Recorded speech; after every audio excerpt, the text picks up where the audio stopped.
Get this force was so strong that at the neighbor's house, look at these windows.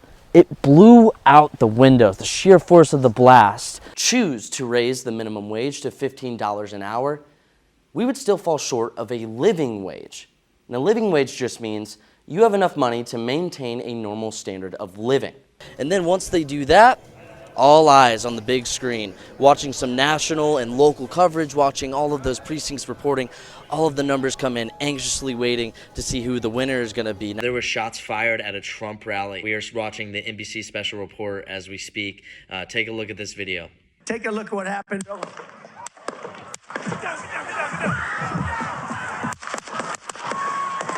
Has just been pushed out by AP that a rally attendee and a shooter are now dead from that rally. But what's actually wrong with the post-tension cables, picture it like this. So there's supposed to be no slack in them, and right here you can see it's strung really tightly. But upon a routine inspection this summer, they realized there was some slack in there. I asked MU today if there's anything structurally wrong with the garage. They didn't answer. And I asked if while workers were working on the building, on the parking structure, if they found any additional issues. They did not answer. After Derek testified, we heard closing arguments from the prosecuting attorney and the defense attorney. Take a listen to what they said. When the two deputies went to arrest Beeson, he began resisting arrest. And somehow in some sort of altercation, he ended up shooting the two deputies. They then returned fire and killed him, and he was dead on the scene. And once the polls close at 7, Lucas Kuntz's supporters will begin to fill in at these tables behind me, and they have big screens on both sides of this venue, and they will be watching the votes come in, and so will we. Live in Kansas City, Eric Lovelace, KMU 8 News. So I'm standing on the lot next to where that Jefferson City explosion happened over the weekend, injuring 6, 3 of which we know are in critical condition. We're still waiting on the other 3, but look at this damage. I mean, it's still devastating, and it looks a lot like that on the entirety of this lot. But get this force was so strong that at the neighbor's house, look at these windows. It blew out the windows, the sheer force of the blast, leaving that insulation to keep her house warm. I spoke to her, and she described to me what she heard on that night. Looked, and it was like 2:45, and everything started. I heard this loud, god-awful boom. A rude awakening on a frigid November night. Because the cold air was just pouring in the house. It still is. Luana Hagner lives directly next to this house that exploded, and she says it's been a little harder to keep warm after the blast blew out her windows. But she says her son has been working around the clock to keep her warm. My son is my angel. He takes care of me like you wouldn't believe. Her son, Kirk Smith, came as soon as she called. About 3 in the morning that day, or 4 in the morning, and worked till about 7, 8 o'clock that night, and then the next day, right away, hell, I don't even know what today is. And Hagner says even though she lost some of her collectibles, she's just glad her neighbors made it out of the blast. At least he's alive, and that's the most important thing. And while it was a close call for Hagner, a little bit of humor is keeping her spirits high. No, I'm pretty darn strong for an 80-year-old broad. You seem sure like it. Have you called? And for her son, the hard labor isn't so hard for someone he loves so much. She's the best woman in the world. You can ask anybody. They'll all agree with me. Yeah, so mayors from some of the biggest cities in Missouri signed this letter in my hand, asking Kehoe to take a concrete step in protecting minors from the potential dangers of guns. And over the last year, from the ages of 10 to 17 years old, Columbia has seen an increase in both victims and offenders of firearm-related crimes. Now, one advocacy group I spoke to told me, so they hope the incoming governor, in collaboration with some local leaders, can help to change that. It's personal for me. That's Kristen Bowen, president of the Columbia chapter of Moms Demand Action, an advocacy group dedicated to ending gun violence. I'm angry. That's why I'm involved in this issue. Leaders around Missouri are already speaking to the new administration. In a letter to Mike Kehoe, it says, quote, "We owe it to ourselves and our state to protect our children. For us, this means changing Missouri's laws to establish a prohibition of juveniles possessing a handgun mirroring federal law." Columbia Mayor Barbara Buffalo was one of the mayors who signed this letter, And she says she did this because she wants the new administration to know she's ready to work. The mayors of the fourth largest cities in Missouri wanted to help collaborate on some of his public safety initiatives. The Missouri Constitution does not state a minimum age for possessing a firearm, and Buffalo says that should change. It's about making sure that we have state law that mirrors federal law in regards to minors in possession of handguns. In Columbia, both victims and offenders of firearm-related crimes from the ages of 10 to 17 years old increased. Victims went from 37 to 51, and offenders increased from 44 to 54. Buffalo says intervention at the state level is sometimes the answer. Collaboration help us figure out some of the local solutions that we can do, and some of that requires state law changes. And Bowen hopes, as a mother, that the new administration can create a world that her kids will be safer in. I worry for my kids.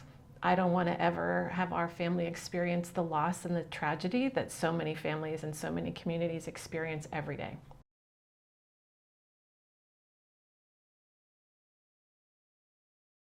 But with the current state of the economy, Missourians for Healthy Families and Fair Wages campaigned to put minimum wage on this year's ballot.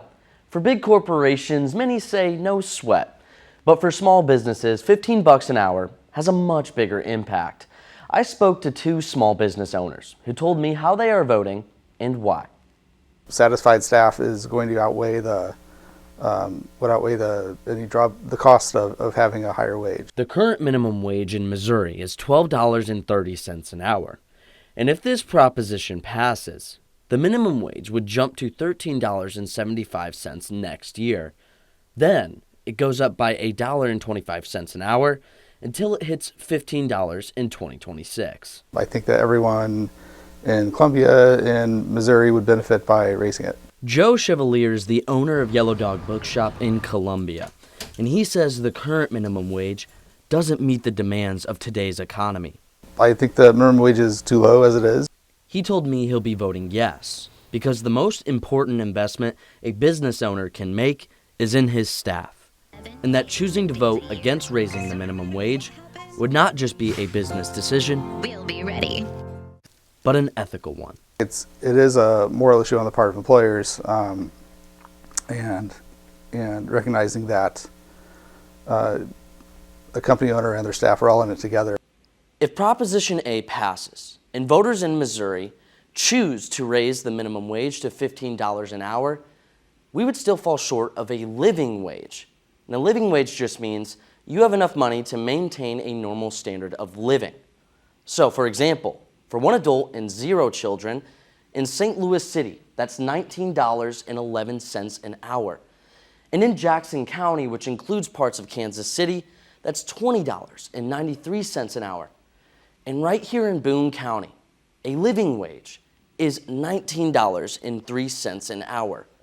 But I spoke to a local business owner from Fulton, and she tells me she will be voting no. There are livable wages, but then there are also skilled wages. And I think ultimately it comes down to your skill set and what you should be getting paid. Olivia Goen is the owner of the Glow Up Bar in Fulton. And she built her business model on self-service. And she says if she didn't build her business this way, her doors wouldn't be open. I knew trying to get my business off the ground, I wouldn't be able to afford to pay staff. Goen says she believes business is heading in a direction where technology will replace certain jobs. People are liking the way that it's evolving, and they are enjoying the self-service. I mean, self-checkouts, whenever you go into a fast food restaurant, you can order your own food. Eventually, I think that's what it will come to. But when she finds good employees, she says she'll pay. It's hard to find good help, and when you do, you should be paying to keep that. Goen is 21 years old, and according to the U.S. Bureau of Labor Statistics, young adults made up 44% of those paid the federal minimum wage or less. I believe this is actually going to hurt young workers the most. The vast majority of minimum wage earners nationally are young adults. So those are high school, college workers. This theoretically is going to drive them out of the workplace. Kara Korches is the interim president of the Missouri Chamber of Commerce, and she stands firm that passing Prop A is bad for small business. We do believe, though, it's going to disproportionately affect small businesses that are already trying to make ends meet, that have hard enough time, keeping people on staff, and this is only going to make their jobs harder. And I'm Eric Lovelace. Thank you so much for joining us this morning. Protests are still ongoing Wednesday evening in Seoul outside of the National Assembly. But with martial law over, the situation is now much more relaxed, and President-elect Donald Trump's pick to lead the Defense Department, Pete Hegseth, is reportedly in jeopardy ahead of confirmation hearings. I'm Eric Lovelace. Thank you so much for waking up with us. Beth, oh my gosh, it is awful. I know. Out there. I know. It's the type of cold that just makes you mad I when you're know. outside. I know. With the holiday season right around the corner, porch pirates are on the prowl all across the country. A string of recent thefts in Clay County has left members in the community looking for answers. 2 children are hospitalized and the gunman is now dead after opening fire in a California school. The magnitude 7.0 earthquake hit about 62 miles west of Ferndale, California, according to the United States Geological Survey. Amendment 3 is going into effect after voters approved it last month, but there are still questions on when providers can start performing abortions. A Jefferson City teen who died following a crash last weekend is donating her organs and is now saving lives all across the country. Funeral services are being held today for Callie Coatney, and this is a picture of her behind me. Thousands of people have been released from prisons across Syria this week after the collapse of the Assad regime. One Missouri man who was reported missing was found in one of the prisons and says he was kept in there for months. KMUH Charlotte Cicero is here in the studio with me this morning. Charlotte, what do we know about Travis Timmerman? The new year could bring life-saving technology to a local community in mid-Missouri. A Safe Haven baby box could come to the Cole County EMS department by the first half of 2025. This box would provide a safer way for families in crisis to give up their babies within 45 days of birth. That's fun. I was going to say. I lived in Connecticut for a summer. I never got a gift card. You didn't deserve one. What the audacity? No, but I could just imagine the anxiety being like, oh crap. Like, oh, I hate getting pulled over. Yeah, no. Can't like do it. I'm always on the phone with my dad while I'm driving, and I'm like, Well, oh, like in the shoot. car, right? Yeah. Hands-free. Right. CPD. Yeah. I'm always, and then I'm like, oh no, I'm getting pulled over, blah, blah, blah. But imagine getting a gift card. Yeah? That wouldn't be a bad trade-off. No, I would drive slower if I got a gift card. Yeah, I guess so. Well, they're standing by up in New York for NBC's Today Show. Beth and I will be back at 7:25. Thanks for joining us this morning on KMUH News Today.